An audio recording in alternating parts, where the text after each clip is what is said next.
We live.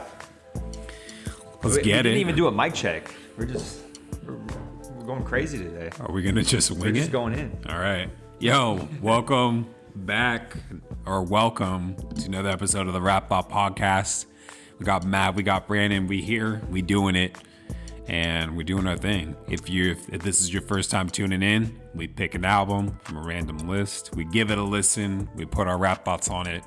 And then, I don't know, you guys digest it. Maybe you go listen to the album yourself. Maybe you're like, nah, I don't want to hear it at all. Or maybe you're like, I'm not listening to that because I've never heard of that before. Right. But it's more, I don't know. For me, it's more for me here, chatting stuff up. No, it's obviously it's dope for us to do this, but I would hope that people that listen to this podcast are influenced to listen to some of these albums, because I'd say a majority of the albums that we've done so far are albums that wouldn't normally be on our rotation, or songs that we would have listened to otherwise if we didn't do this podcast. But and then with that, like, some of them have joined the rotation for sure. Right. So, you know, I agree with you. Like, it definitely is adventuring outside of your comfort zone to try something new, and you might like it, you might not. Yeah. But if you don't like it, you at least know why you don't. So yeah. I feel like that's important. Exactly. And I like that we don't review albums. You know, it's more about digging into what the songs are about, what the artist is trying to convey, and what we get out of it, what's our interpretation of the music, which is a cool thing. I mean, music, at the end of the day, when you think about it, it's just for entertainment. It's just for you to pass the time with something you like, that you find enjoyable. Life in itself is objective, and music is no exception. Yeah, but what's awesome is you can still pull a lot from that. You can pull a lot of meaning or inspiration or whatever, anything that gets your brain moving. There's a lot of value to that. And I think that's one of the main purposes, is finding that value. That's one of the main purposes for this podcast, I believe. I could see. I think it's one of them. Yeah. So for this week, chosen off of the list randomly is KMD Black Bastard. And I'm going to safely assume that you have not heard of KMD or listened to KMD before. But they know who KMD is. I'm talking about you.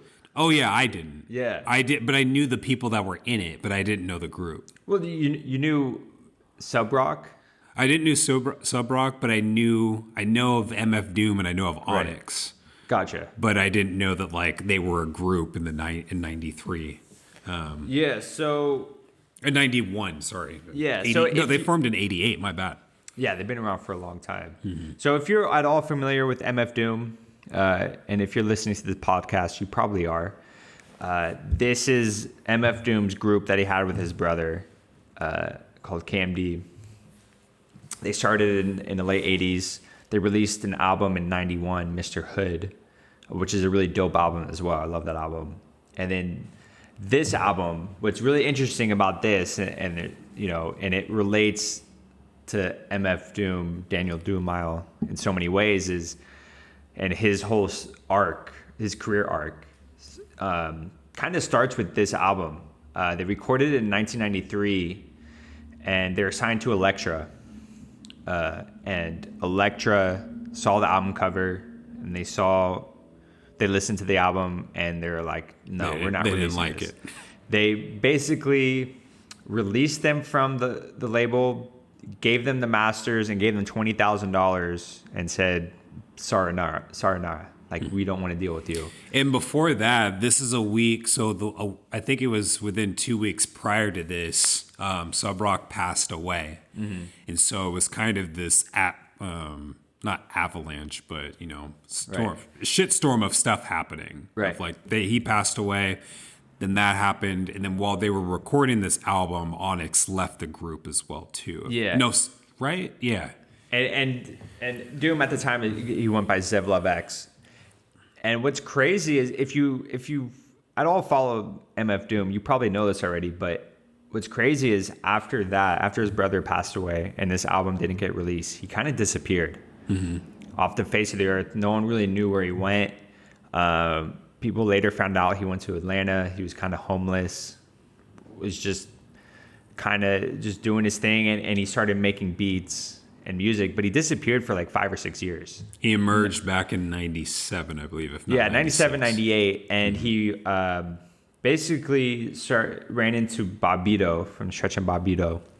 They had a famous hip-hop radio show in the 90s in New York, and Zev Love basically went to him and said, hey, I'm reimagining myself. I'm coming back as MF Doom, and this is my album, or this song at the time. And Bobbito released that song. It was off of his album Doomsday, Operation Doomsday. And Bobbito is actually the one who gave him the mask that MF Doom wears. And so he reemerged as a villain. He created himself to be a villain. And he created this whole new persona and revitalized his career in an amazing way. I don't think there's ever been a comeback quite like Doom's. To go from being in a pretty, substantial hip hop group in the early 90s, disappear for 5 or 6 years, pretty much being homeless, and coming back and being one of the most influential underground hip hop artists of all time. Mm-hmm.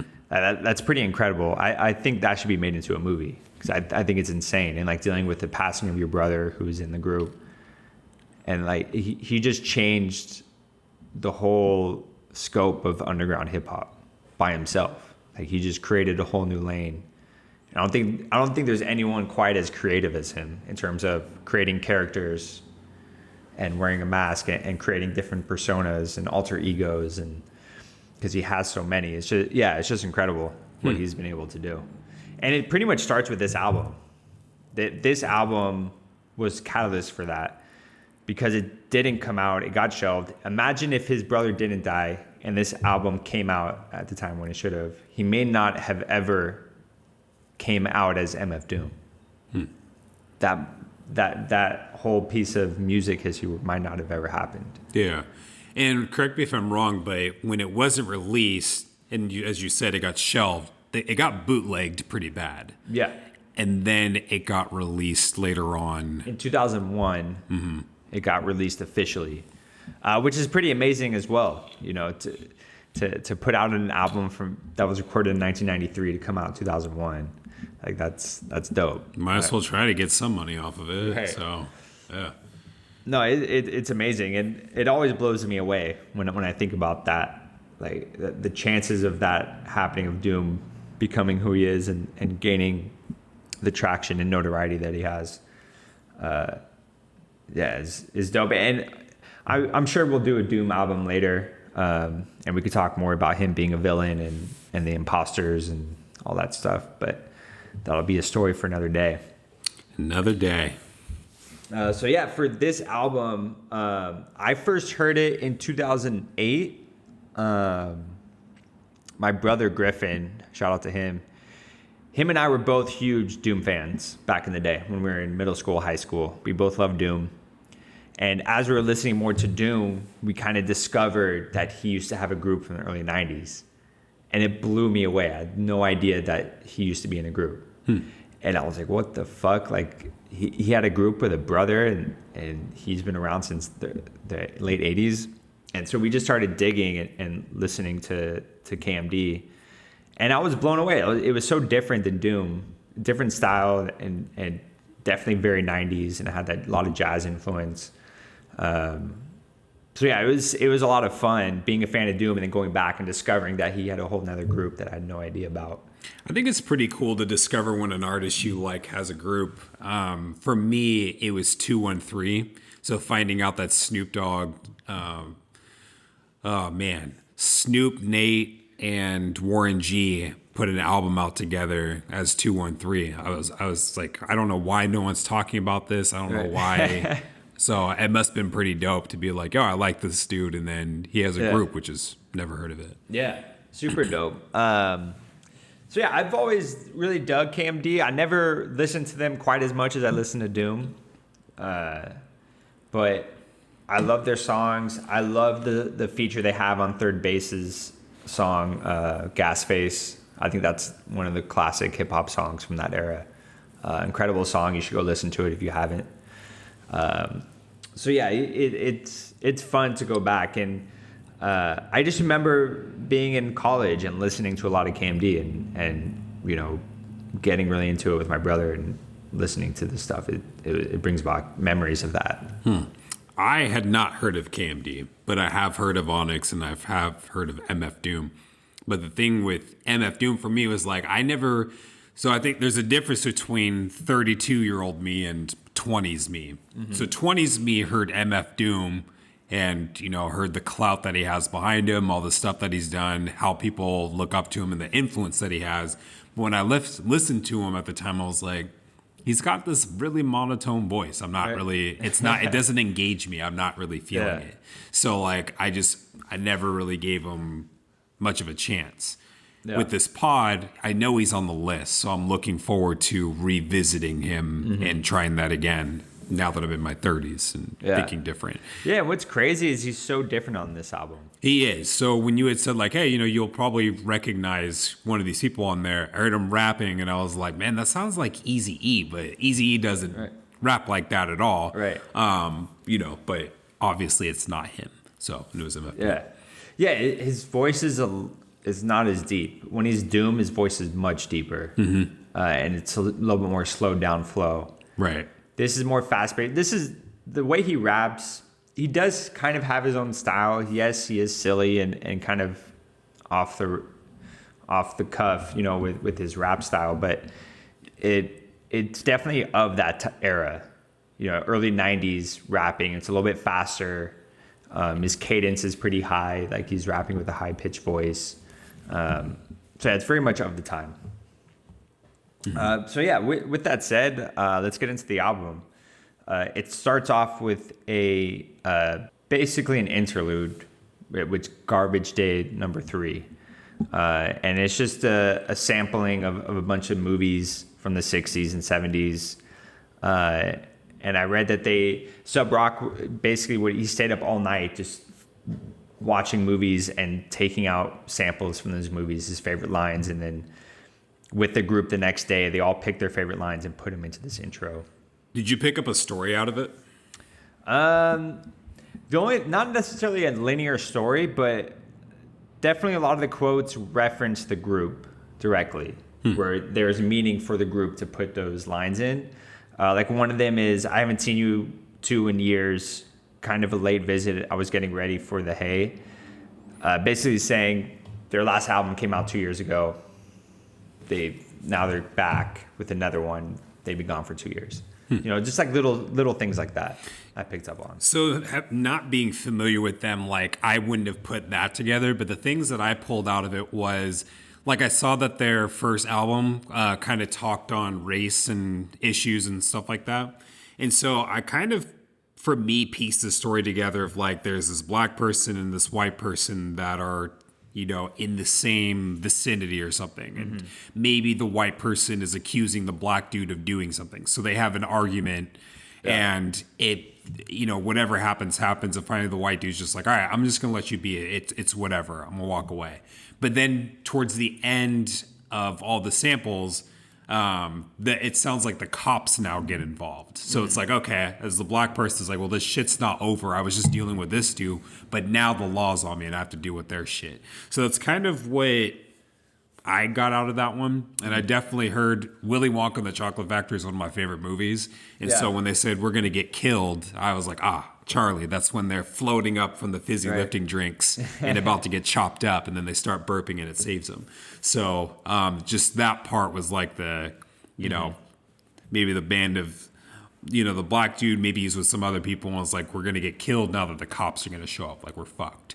So that's kind of what I got out of there. Because there's some parts of this album that like do go in and out of like race stuff. It's there's a lot of humor to it. Yeah. But and also with the title Black Bastards in the album cover, that's why I went into that realm. That's a good point. We should talk about the cover a little bit. So it's a hangman drawing, and it's a drawing of a caricature, how they used to draw black people in cartoons. They call it sambo. If I remember right. And then below it is Black Bastard with the A's not there yet. So it's like a game of Hangman. I could see it being very controversial for the time.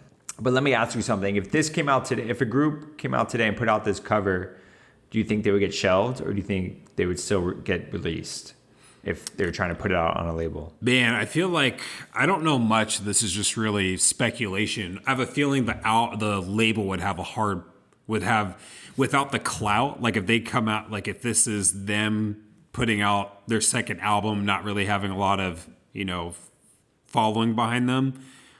I feel like that the label would be like, yeah, we're not really going to do this. It's like Nas trying to name his album Nigger or something like that, where they're like, you're not doing that.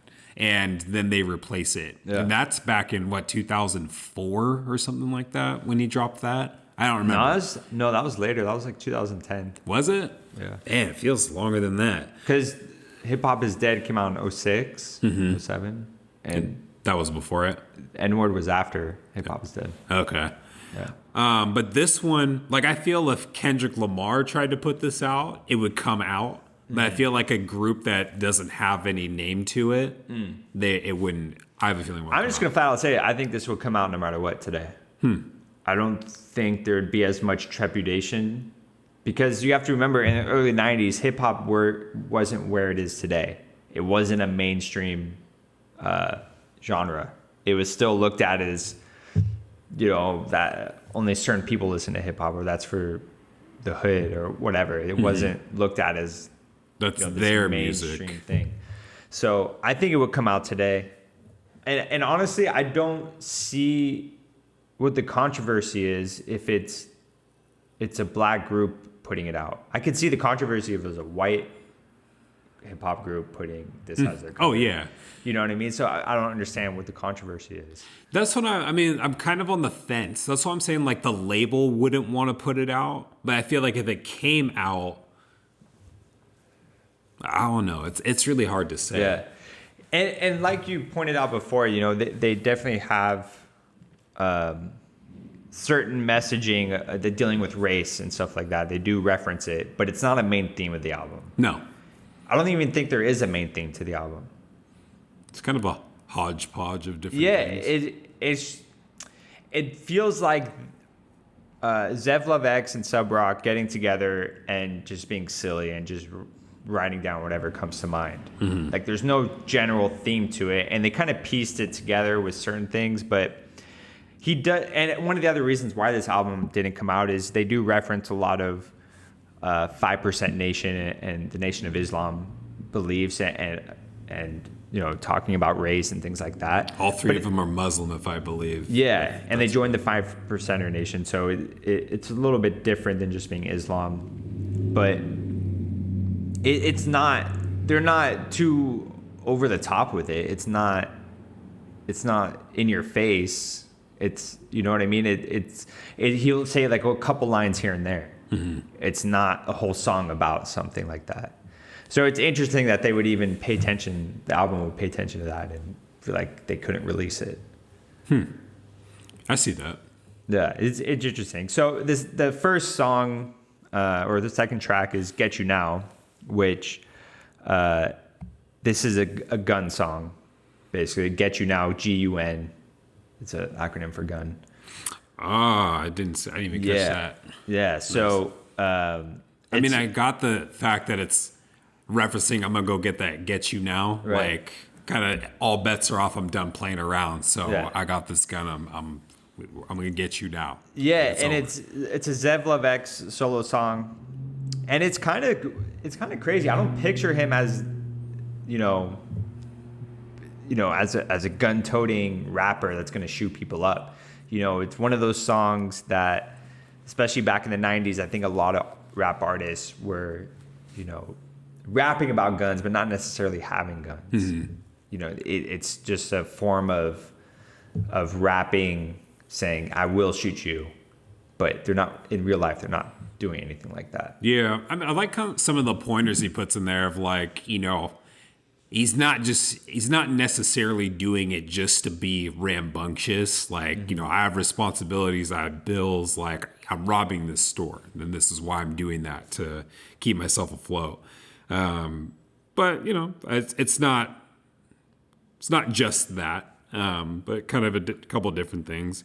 Yeah. But I like how dealing with beef, like it's not. He said it's not over till the bullet enters. So he's definitely painting this image that he's not messing around. Right. So if I'm doing this, it's real. It's because I'm paying bills. It's because you crossed me. Like you're catching this bullet. Right. So. Yeah. It's definitely in your face with the gun talk. It's very aggressive, and it's very high paced. It's a fast song. He says, "Won't get knocked because I avoid the rage, catching my mad bodies like AIDS. I used to carry blades, now I'm fully loaded, save the bullshit. Tempt me, I'm gonna empty the whole shit, that's the cold shit." He's just rapping crazy shit, just saying he'll shoot people up. He'll catch mad bodies, because at that time, everyone's catching AIDS and dying. Say catch mad bodies like AIDS. Yeah, so. That's crazy. Yeah. He also says, "I had to get a shotty, the barrel's a double one, because my sidewalk got more shells than bubble gum." That's a lot of shells. That's a lot of shells. When he said that, I was like, I just think of one of the first times I ever saw a hypodermic needle in public was at a bus stop, and it just like it kind of made me think like, yeah, man, this is an area I guess where people can get real. So I mean, to kind of hear that line and take it in perspective of like, because we all know there's a shit ton of gum on the sidewalk. It's gross, right? So to say that there's more shells than gum, it's like, damn, that's a war zone. That's a rough area. And he's from New York, so obviously I think there's gonna be a lot more gum out there too on the sidewalk than here. Yeah. So I like lines like that. That kind of make it's a kind of a crazy song. It caught me off guard, like listening to it now and really paying attention to what he's saying. It's like that's really aggressive, and it's almost like a bit much for him to be rapping about shooting and killing that much. But it's a dope song. I really like the beat. I dig it. The beat opened up pretty well. Yeah. I thought it was a really dope beat. So the next song, "What a N-Word No," and we played this before we started recording, and like I told Brandon, this is one of my favorite songs on the album. I think it's an incredible beat. I love it. I love the sample. I love the drums, the bass line. When I first heard this back in the day, probably in 2008, I fucking loved it. I was like, okay, this is my shit. This is stuff I like to discover. You know what I mean? Like you're digging for music, and then you hear one of your favorite rappers has a group, and you listen and you hear this dope ass beat, and you're like, oh shit, how did I not know about this? And it just gets me hyped up to find stuff like that. I don't know. It just didn't like. I didn't have much, if any, notes for this track because it was like I didn't see, maybe this is just me looking too deep, but I didn't see like a message in it or anything. But it kind of made me feel like, like racially that, because the first line is he was a nigga yesterday, he's a nigga today, and he's going to be a nigga tomorrow. And it kind of references like actions, behaviors, thinking that this person's lower than you, and kind of like, they're gonna do what they're gonna do. Yeah. So for the title, it was like, they're doing all this shit. What the hell do they know? Yeah. That's just. I took that title and the whole title of the album and kind of the theme for me is they're calling themselves black bastards so that you can't. Mm-hmm. You know what I mean? Like they're taking that back and saying, yeah, I am an N-word. What you can't do anything to me now. Like I'm calling myself that. So what? You know what I mean? It's that whole classic, Eminem in 8 Mile where he says all the shit before the guy can use it against him. Right. So that's kind of the theme I'm getting from Black Bastard and this song. And a lot of this song is just them. It's them talking shit. It was talking shit, but in a weird way. So, like, to finish, to add on to what you were just saying, like, Zev Love, the first thing he says, let the monkey out the zoo. So I was like, yeah, okay, that makes me confirm, like, my thoughts about the track. Yeah. But then when Subrock comes in, like, I didn't understand his verse at all. Like, it kind of went over my head quite a bit. But I don't know, it's just like no curls, no braids, but steel wool with all my style, mad G's I pull. And it does make me think of that, kind of that behavior, like stereotypical behavior or thoughts of like, he doesn't know what the fuck he's doing. All he knows how to do is use a gun, and he's not going anywhere doing anything. Yeah. Well, to finish the line, you said, let the monkey out the zoo. It's on my back. Now repeat, I'm the X. A biggie, not a bigot. Past the 40, man, I'm tempted to swig. So when he says the monkey's on my back, repeat, I'm the X. When he says X, he's referencing being part of the Nation of Islam, like Malcolm X. He's Zevlov X. So he's a biggie, not a bigot. Past the 40, because I'm tempted to swig. So they're not allowed to drink. If you're in the Nation of Islam, they don't drink alcohol. That's right. But he's tempted to. He still lives in that world. He's still in the streets. He's in New York. He's tempted by all these things around him. So there's definitely not contradictions, but two sides to this album. There's the X side, like, the 5% Nation, and then you have the N-word side, so to speak, of, having guns, shooting people, drinking, fucking girls. There's two sides that are intertwined throughout this whole album. It's like this dichotomy that they kind of bump heads and don't work together. Right. And one line in the song basically describes this whole album to a T. It says, yummy to the tooth, bitter to the tummy. So it's sweet. The sounds of it is sweet. It sounds dope. Really, it's got jazz samples and it sounds inviting and comfortable. But then when you pay attention to the messages and some of the lyrics in this, it's kind of dark and, it's hard to digest what they're saying. Because like you just said, there's a dichotomy of two different things. So it's hard to digest that. Yeah. That one line kind of sums up this whole album. The whole album or the whole track? I'd say the whole album. The whole album is like that. You know what I mean? There's a lot of giving into vices on this album. Pretty much every song is like that. And we'll talk about it. We'll touch on it later on in the episode. But on this album, you got the gun song, you got the pussy song, you got the weed song, you got the alcohol song. You know what I mean? They run the gamut of all the different types of vices that you can have. And we're actually going to get into the alcohol vice in the next track of Sweet Premium Wine. Premium Wine. Which is, I don't know, I think of that as like you don't have access to a lot. So anything that you have is going to be that premium. Because you're seeking a certain... That's how especially when I was younger, like I don't enjoy the taste of alcohol. Like I do it for the effects of it. But, and then this one, so this one, I got, what did I put down? It's like kind of just being like an alcoholic, but using it as an escape, because he mentioned stress. So kind of using it to an escape to, escape everything around him. Also to relax himself from the stress, obviously. Yeah. But then also as a healing factor as well, which is interesting to say as alcohol. Right. Yeah. Yeah, I really dig this song. I like the beat. I like the samples they use. They use a Kung Fu movie sample from Drunken Master.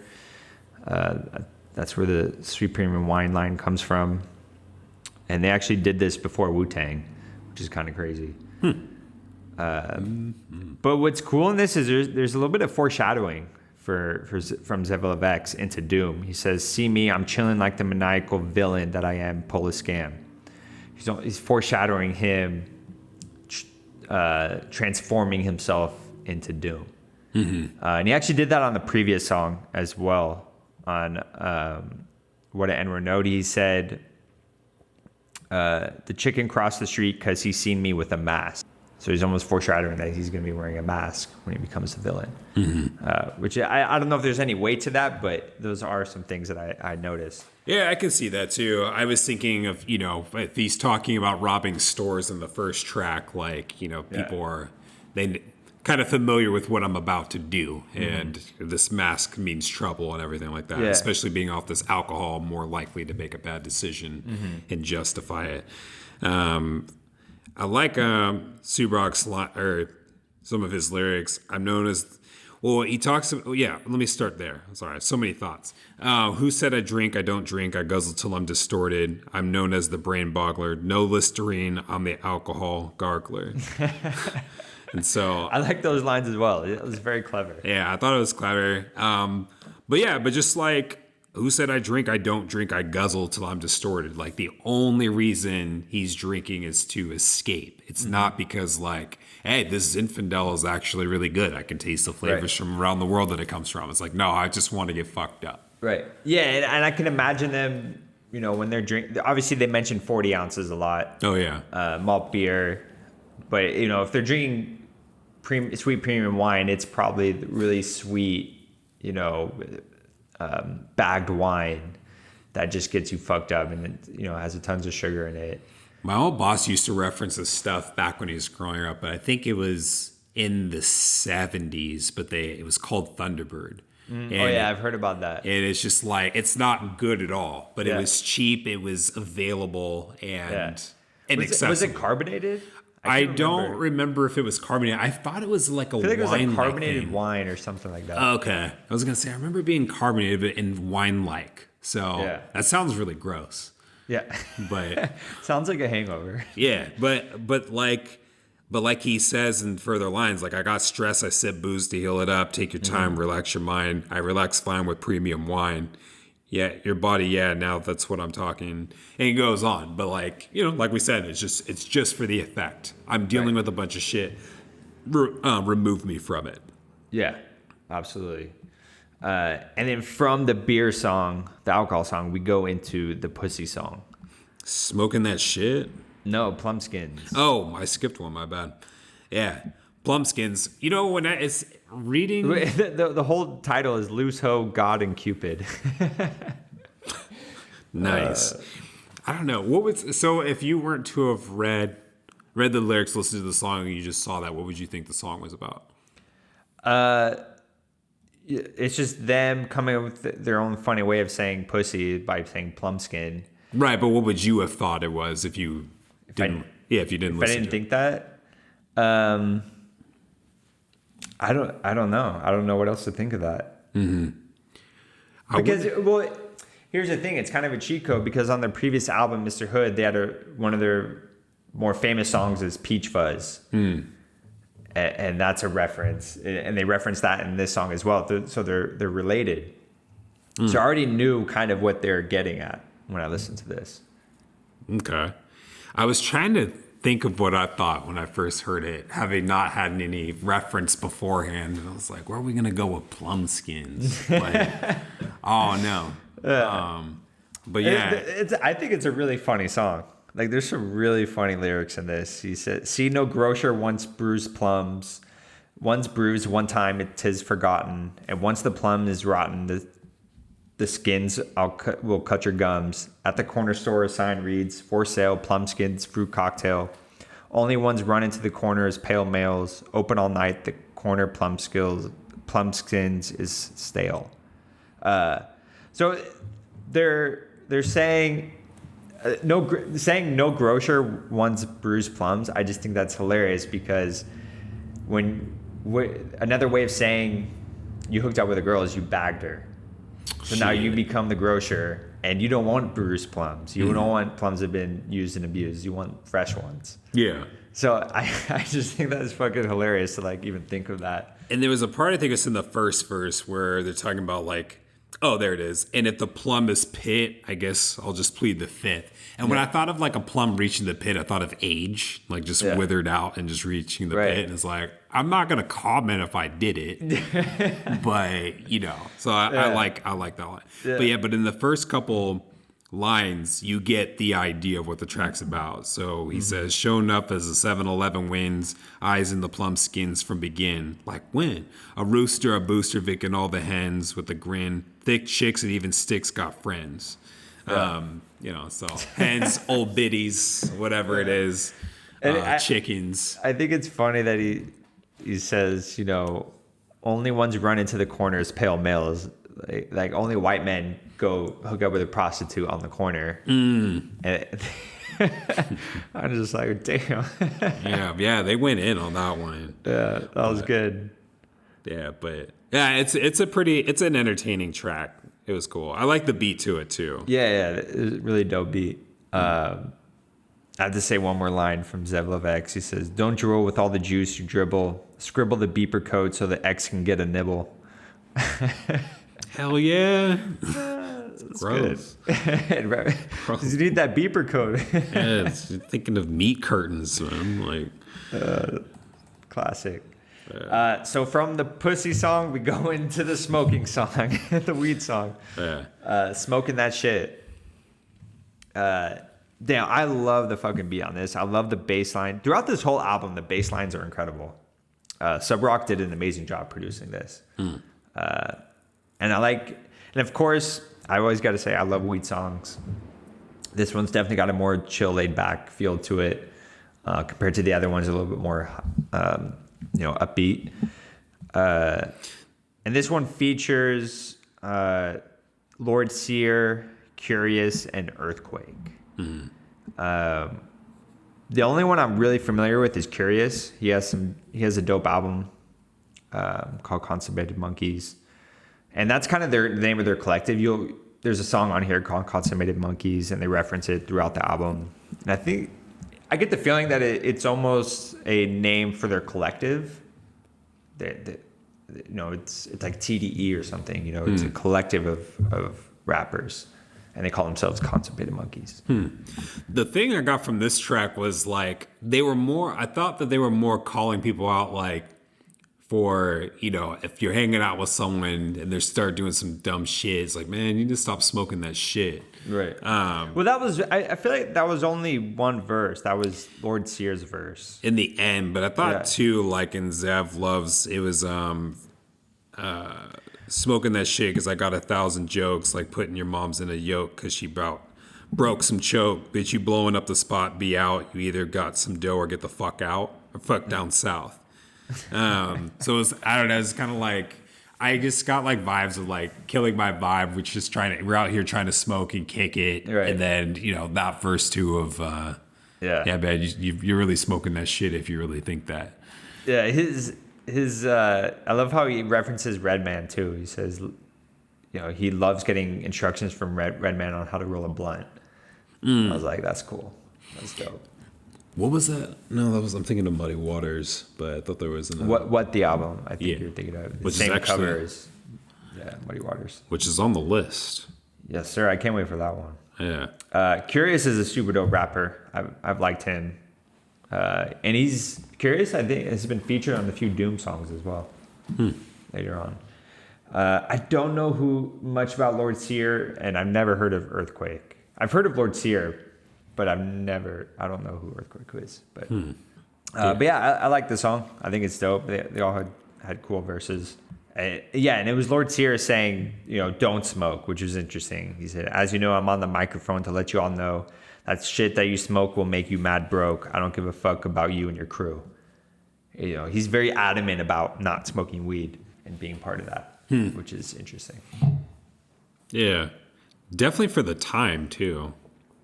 Like, I just wonder how you fit in with circles when you're really doing that. Yeah. But Contact Blitz, kind of a continuation of smoking weed and everything. Yeah. And this one's more of a story-driven track. Yeah, it's a really long, just one really long verse. Yeah. I think it's a funny story. I enjoyed it, and I love the jazz samples on this beat. Incredible samples. But basically, Zev Love X is telling the story about when he was on tour with Brand Nubian and Leaders of the New School, and they were on a tour bus and they were just smoking a shit ton of weed until the bus driver got fed up and kicked them off the bus. And then they were in San Jose, but they needed to drive to LA for another show. And the bus driver made them stop smoking, and then he brought his wife on, and none of the other groups could bring girls onto the bus except for the bus driver can bring his wife. So they're just pissed off about that.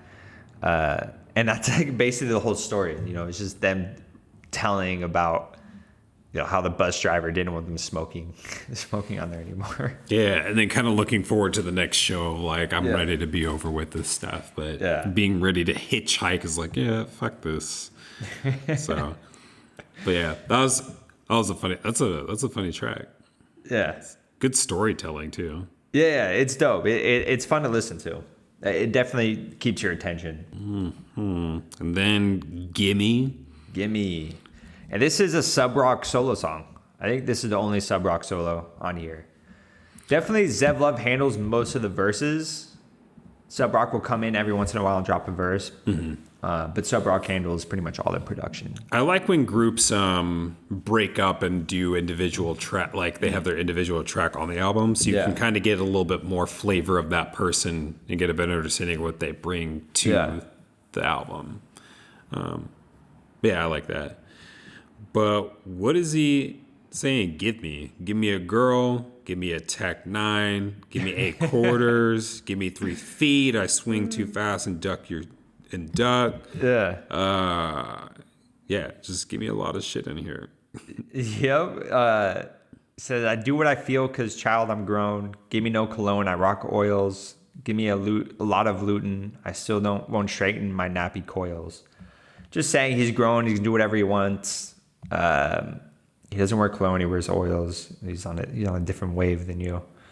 But yeah, he's just talking his shit on the song. I liked it. I think Sub Rock's a dope rapper. I think he definitely dropped some really dope verses next to Zev Love. Yeah, I think he's got a cool flow. So I didn't need to add that, but yeah, I like his raps as well too. Probably someone I'd check into a little bit following this, just to see. Wait, no, I can't. He passed away. My bad. Damn. I don't mean to laugh at that. No, it is sad. It would be dope if he's still alive. You know, who knows what else, you know, he could have done. And I had read somewhere that while they're making this album, Zev Love X and Sub Rock had an agreement. They were going to, after this album dropped, they were going to go both do solo albums. And Doom had said, I'm going to become a villain. And Sub Rock had said, you know, he's going to go do this type of music. And so who knows what that could have become. But yeah, I like the song. I think it's dope. I really like the hook. So yeah, just a dope track. So the next song, we go into Black Bastards, which is the name of the album. This might be my favorite beat on the album. Yeah. It's up there. Yeah, really dope sample. Yeah, like I mentioned before, this to me is them taking the phrase Black Bastard and claiming it, and so that it's not derogatory towards them. You know, if they take it for their own, it can't have power anymore. That's kind of what I got from it overall. But yeah, it's a dope song. And they do reference, you know, the race a little bit. He says, they say, what up, black? I say, what up? I'm thinking you black has to be hard the way they master how to act black. Give my monkey slack, a funky track, still whack, you're black. He's saying, even back then, white people were trying to act black, or people around them, they're trying to use the same language and wear the same clothes and try to act like how they are. And they're like, oh, it must be hard to try to master to be like us, and we just are who we are. So he's definitely aware of that race thing going on. Culture vultures. Exactly. Yeah, I'm just reading, I was taking a look. Yo, black, I'm back ransacking through the stacks of maniacal thoughts I brought to distort the whack. I don't know if it's like hey, I'm looking through your stuff, and as you're kind of building on what you're saying, like I'm looking into your culture and I'm going to take a couple things from it. I don't know, not too many thoughts on that, I guess, as much as I thought I had. Yeah, I don't know. I think it's a really dope song. I think it fits into the album really well. It's kind of a break from the Vices. You know, we had all the alcohol, weed, pussy songs, gun songs. Now we kind of have a song with a little bit of content to it that adds to the album. But it's not over the top with the content. It's very subtle. So it doesn't take you too far out of the album. You still feel like you're in the same place, which I think is dope. Yeah, it still fits, I would say. I agree with that. And not venturing too far out to where you're like, all right, like we were just having like these entertaining songs. Now you're going political, then you're going to come right back kind of a thing. It's just like just enough to fit with it. So Right. that was cool. It's cool. So next we go into It Sounded Like a Rock, which is another sub-rock solo cut. I love this beat. I think this is your quintessential 90s beat. I love the bass line. I like Sub-Rock's flow. I really like this song. I don't have much to say from the lyrics. I mean, he's just spitting rhymes. It's just, dropping dope shit. Back to the Pussy, Plumpskins.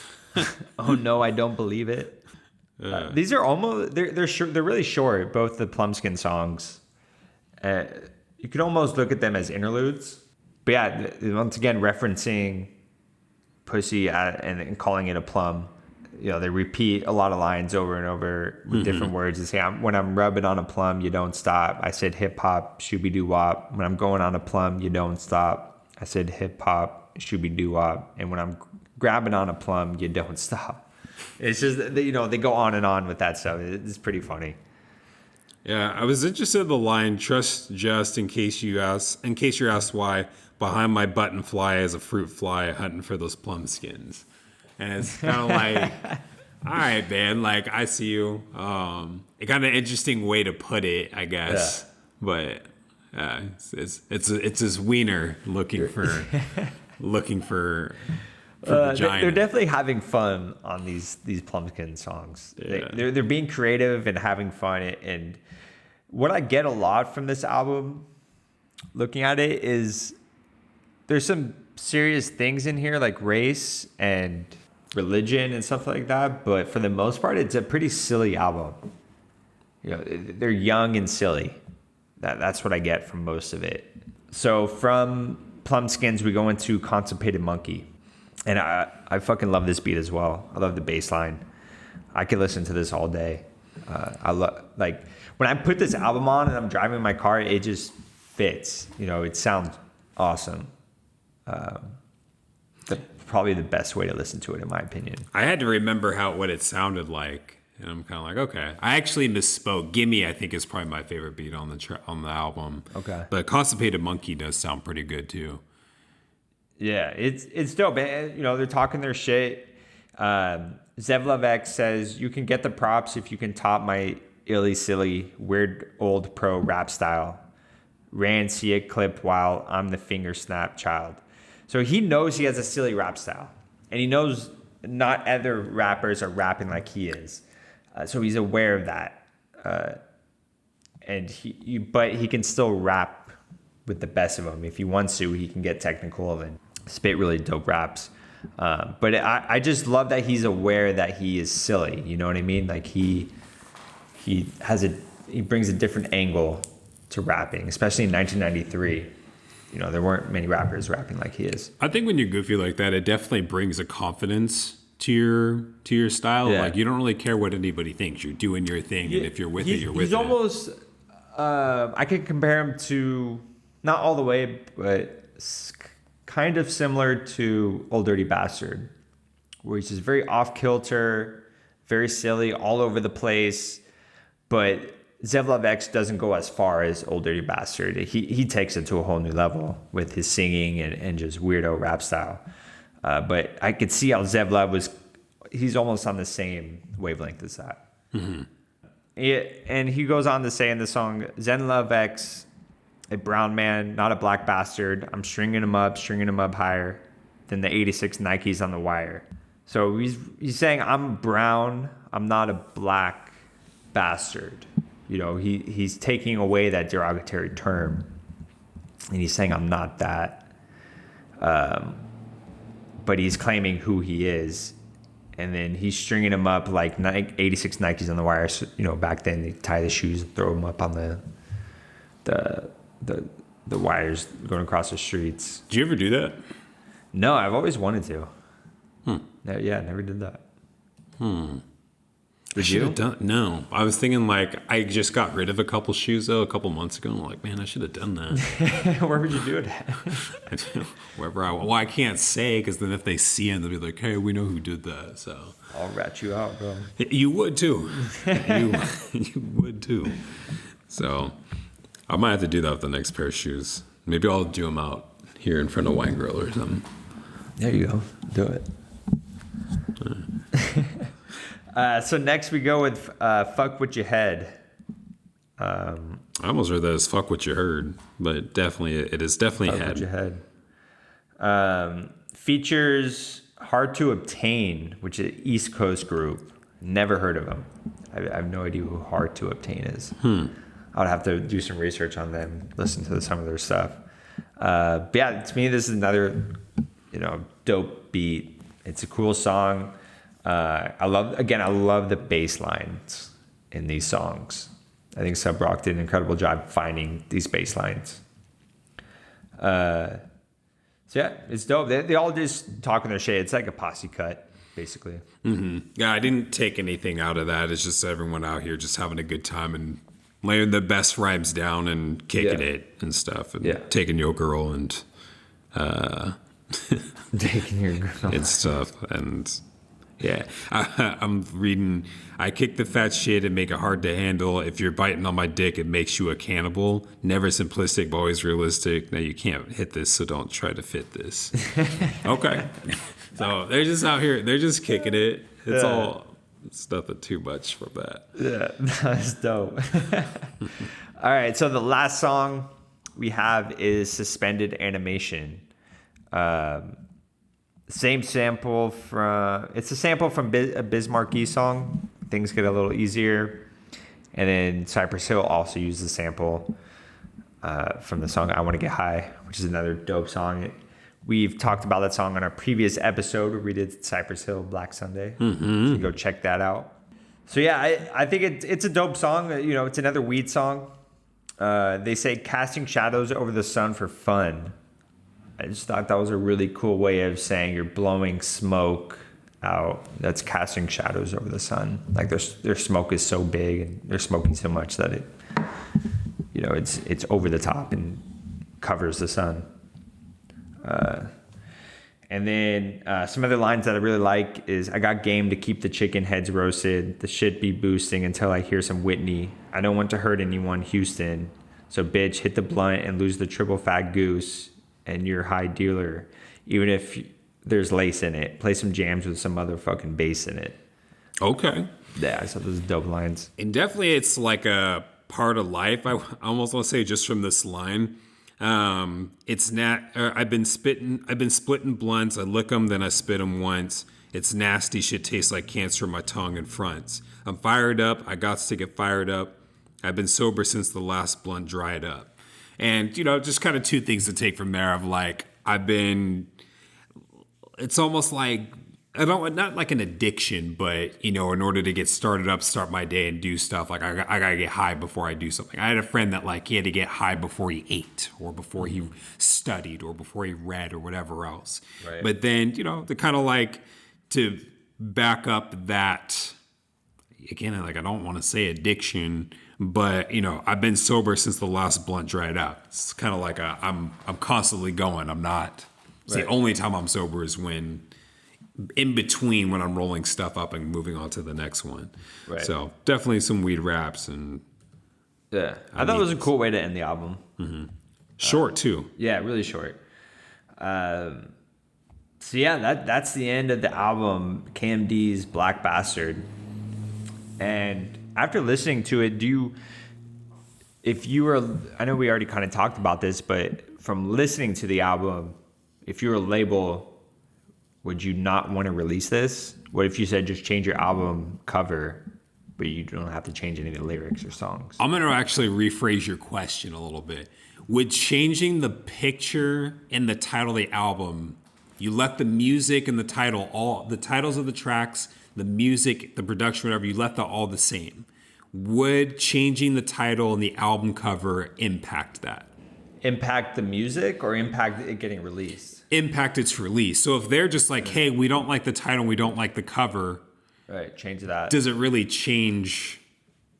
Does it really change it? Does it change the album in itself?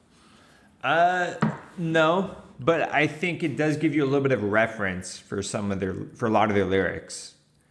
They do reference race and being a black bastard and those kinds of things. So it gives you a little bit of context, but I think if they change the cover and the album title, I think it would still be a dope album. I think it would get released, obviously, but I think you could still get the context from listening to the lyrics of what they're trying to say. And that's kind of what I'm getting at, because I don't feel like the album cover or the title takes away or adds that much to the album to where if they... I mean, I guess I respect and appreciate them, being like, no, this is our art. We created it in our image, and this is what we want to put out. Mm-hmm. But if it were me, I don't know. I wouldn't say I would pull the trigger, but if I was under like heavy pressure of like, this won't come out unless you change it, I would probably do, what is it like? I think of Limp Bizkit, I think it is, where Fred Durst for his albums is trying to think of just ways to come out with a title for an album. So then you have chocolate starfish and hot dog flavored water. Chocolate starfish is an asshole. That's what that is. And hot dog flavored water is just something random that they came up with. So it's just kind of, and there's another artist that did that too. And I can't remember if it's a movie producer or if it was an artist, but they were just like, all right, well, I'll just change it to something random or like that, but you still have that and it gets passed along. So if that were me under pressure, I would probably try to come up with something clever, but that still encompass the idea of the album and still have it released. Mm-hmm. I don't feel like for them that I could do without the image. Like I'd probably forget about the image, and I absolutely would. I would forget the image, but remember the album before. Right. Yeah. Yeah, that makes sense. I don't know exactly what went down. If Sub Rock's passing had a lot to do with it, where Zevla was like, I'm not going to change anything. I want it to be this. Mm-hmm. I'm not going to change the cover, the album, the album name. And then their Electro is just like, okay, then we're dropping you. I don't know exactly if that's how it went down, but this is definitely not the only album to be shelved because of this. Mm-hmm. But it is dope that it actually got released later on. I think a lot of albums have been shelved and you'll never hear them because the album, the label still owns the masters to it, so they're not going to release it. Whereas Elektra released the music to Zevlov X. I'm trying to remember when Straight Outta Compton, when the album dropped, which I think was in 89, was it? It was in 80s. Straight Outta Compton's debut studio album in 1987. And so when we did that album, we talked about like how, the parental advisory came out from that time, and it was like really hitting people hard from then on into the early 90s. Mm-hmm. So with them having struggles, them as in KMD having struggles of getting their album out, I'm really like not surprised, and it kind of makes a lot of sense now having done that album and thinking back on it. Yeah. I just wanted to throw that in there. Yeah. So for you, do you ever see yourself listening to this album again? Did you enjoy listening to it, or is it something that you don't necessarily want to have in your rotation? To be honest, I don't feel will admit I did not listen to this album enough for this pod, but it was because it didn't get my interest. Yeah. And some of the production, you had said earlier, like you described it as dusty, and I was like, I like that term actually. And I like it, but like when you have production that is like that and not really fully, I don't want to say fully developed. It's like but cleaned up. it's like not polished. Yeah, it's not mastered or polished. Yeah, and it's like it doesn't have to be clear. There's plenty of albums I'm sure I like that aren't like clear. But it was that, and then also a lot of content that it wasn't hitting me. And so I can either be like I'm really into someone's content, or if someone's kind of a prankster and they don't really have content, I can go with that either. But it's hard for me to kind of blend with both. Yeah. But again, like I'm sure had I listened to this another 9 or 10 times, I would have more of respect for it. But off of that first, because sometimes that first listen, you're like, I'm not really feeling it. Yeah. And then after 4 more times, you're like, oh, actually, this is pretty good. I didn't get to that point. Yeah. With this album. You might like their first album more, Mr. Hood, that actually came out. Mm-hmm. That one's, I think, is a little bit cleaner. And there's some really dope songs on that one. Really dope beats as well. Yeah, you might dig that. But when I was thinking about, so I'm not gonna say it's not that I dislike the album. I just don't see it joining my rotation or me revisiting it after this. But I was kind of like, it's one of those. When I was listening to it, I was thinking about times where I don't know, like if you're at a party or if you're at some like function or something, but this is just like playing super loud and you can't really hear people that you're talking to. It just made me think of that vibe, and I was like, I actually like that. Like I could see myself, you go to this, your buddy's like, hey, I know this dude down in the city, we're gonna go to his house, he's 3 stories up or something like that in this apartment, and you walk in and you walk into this person's house and it's kind of messy. It's just dusty as fuck because of all the weed smoke. Mm-hmm. There's this couch that they picked up on like some yard sale or something like that, and you go in and you have a good time. That's when I was like, this is probably where I would hear this music, which I'm down for. Yeah, no, I agree. I would love to hear this album, being out somewhere at a bar or something, at like a dive bar. This would be some of these songs would sound really dope in there. Yeah, or just songs before when you're at a show, DJ's playing before the artist, the main artist comes up. I agree with that. Yeah, this would be dope songs to have on before you see the show. That's the time and place for me when I want to hear that, in those shows, environments, in someone's house. But I'm not playing it, and you're not going to hear it in my car. Right. Yeah, you're not going to be sitting listening to this and like really vibing to it. It's just kind of, if it's on, oh, that's dope, because it does have that classic 90s feel to it, where it's a lot of jazz samples and the drums hit really hard and the bass lines come through really, they show themselves really well.